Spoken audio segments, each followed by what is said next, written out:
DHS Secretary Alejandro Mayorkas testifies in front of the House Judiciary Committee. Congressman, we do not suppress free speech. Did you or anyone working for you work with the social media companies prior to the 2022 election to pull things off the internet, suppress things off the internet that your folks determined to be false or misinformation? Not to my knowledge, Congressman. So you had no idea what the Misinformation and Disinformation Committee was doing during that period? Congressman, I have answered that question previously. Let me assure you that we safeguard the First Amendment rights of individuals. That is what we do. Let me explain to you what the Cybersecurity and Infrastructure Security Agency I know all about CISA. What I'm concerned about is this committee and the dystopian Disinformation Governance Board that you set up and put Nina Jankowicz in charge of for about 3 weeks until the public blew their tops over that, and that suddenly disappeared and she resigned. How did you instruct Nina Jankowicz to discern what is misinformation and false information that the government should pull off the internet? You are assuming facts that actually did not exist. Tell me what the facts are. What guidance did you give her?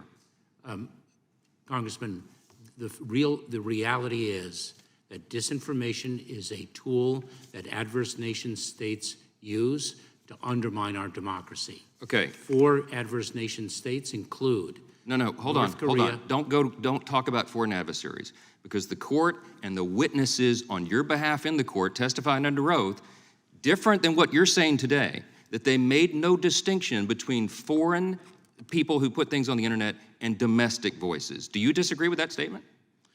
Congressman, can you share with me the context of that statement? It would be awesome if you had read the federal court opinion that directly says that your agency is involved in the greatest cover-up of the free speech in U.S. history. But yeah, I'll tell you what the court says. It says people involved with your agency were meeting regularly with the social media platforms and giving them lists of persons and information that they said should be pulled off the internet, suppressed. That means turned down, volume censored so no one saw it.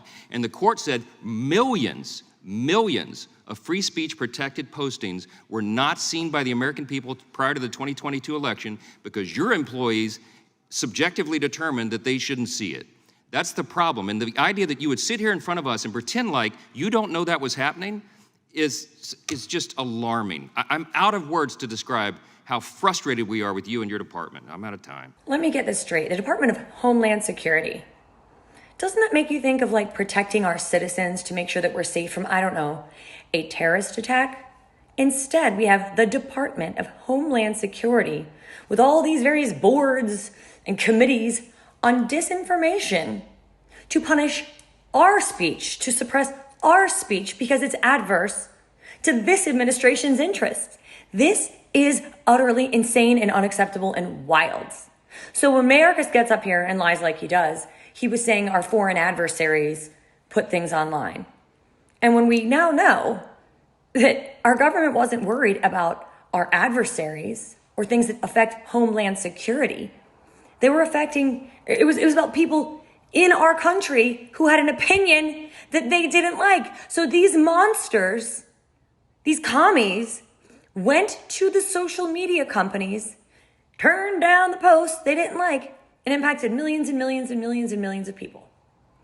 Does that sound like something that should be happening in the United States of America? And if you answer yes, you need a lot more help than you're gonna get from this video because you're sick. It is disgusting. We have our own government that is acting against the First Amendment of our Constitution. They're going to private corporations, telling them what to censor. And because these social media platforms, AKA the private corporations, feel the same way as our psychotic government does, they're okay with it. If this is okay to you, you are unwell. This is un-American. This is a violation of our Constitution. And we are in bad shape of a nation if this were to continue. Stay tuned because there is a Supreme Court case right now, that is dealing with this, and possibly the only non-corrupted entity within the disgusting walls of our federal government in DC is the Supreme Court. We saw the decision on, the Trump stuff, 9-0. Okay, they couldn't take him off the ballot in Colorado, even though George Soros really wanted to. Supreme Court last beacon of hope. So hopefully they will rule and say this is out of control, un-American, and utterly communist.